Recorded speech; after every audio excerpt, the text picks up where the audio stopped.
તો મહિલા દિવસ પર સીધા સાંભળીશું નરેન્દ્ર મોદીને પીએમ નરેન્દ્ર મોદી આ અંગે કંઈ કહી રહ્યા છે।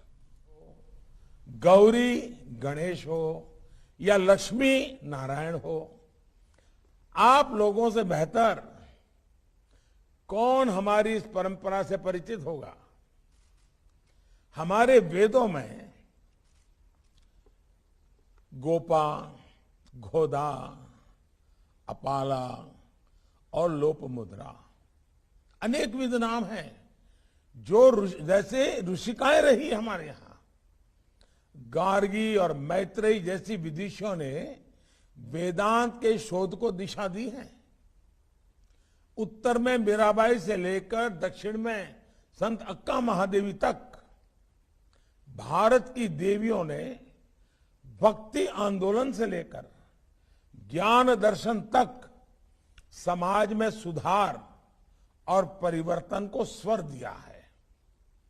गुजरात और कच्छ की इस धरती पर भी सती तोरल, गंगा सती, सती लोयण, रामबाई और लीरबाई ऐसी अनेक देवियों के नाम आप सौराष्ट्र में जाओ घर घर गूंजते हैं। इसी तरह आप हर राज्य में, हर क्षेत्र में देखिए, इस देश में शायद ही ऐसा कोई गांव हो, शायद ही ऐसा कोई क्षेत्र हो जहां कोई न कोई ग्राम देवी, कुल देवी वहां की आस्था का केंद्र ना हो। ये देवियां इस देश की उस नारी चेतना का प्रतीक है जिसने सनातन काल से हमारे समाज का सृजन किया है। इसी नारी चेतना ने आजादी के आंदोलन में भी देश में स्वतंत्रता की ज्वाला को प्रज्वलित रखा। और ये हम याद रखें कि 1857 का स्वातंत्र संग्राम हम याद करें, और आज जब आजादी का अमृत महोत्सव हम मना रहे हैं, तो भारत के आजादी के आंदोलन की पीठिका उसको तैयार करने में भक्ति आंदोलन का बहुत बड़ा रोल था।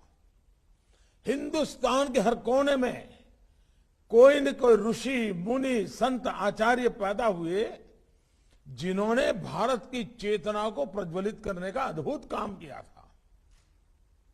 और उसी के प्रकाश में, उसी चेतना के रूप में से देश स्वतंत्रता के आंदोलन में सफल हुआ।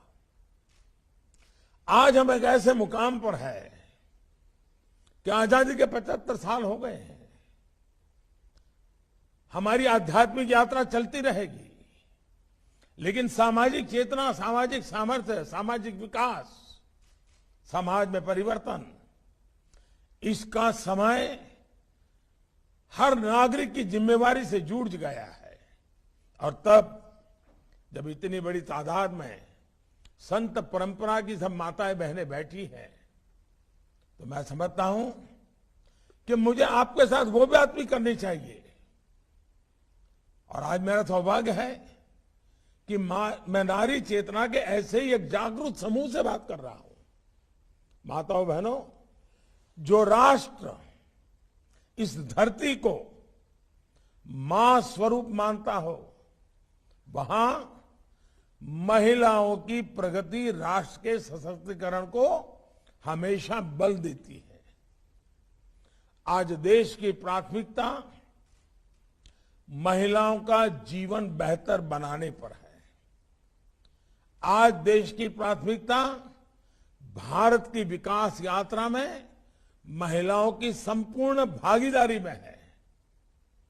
और इसलिए हमारी माताओं बहनों की मुश्किलें कम करने पर हम जोर दे रहे हैं। हमारे यहां तो ये स्थिति थी कि करोड़ों माताओं बहनों को शौच तक के लिए घर के बाहर खुले में जाना पड़ता था।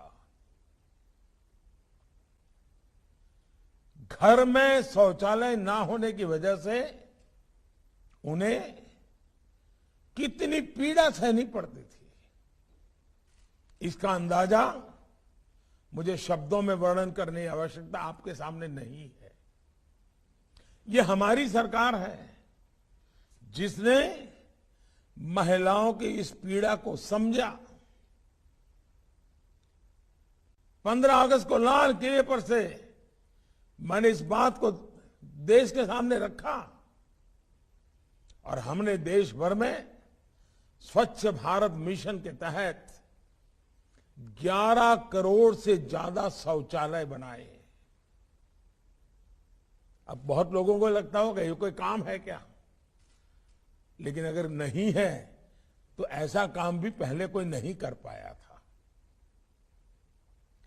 आप सबने देखा है कि गांवों में माताओं बहनों को लकड़ी और गोबर से चूल्हे पर खाना बनाना पड़ता है।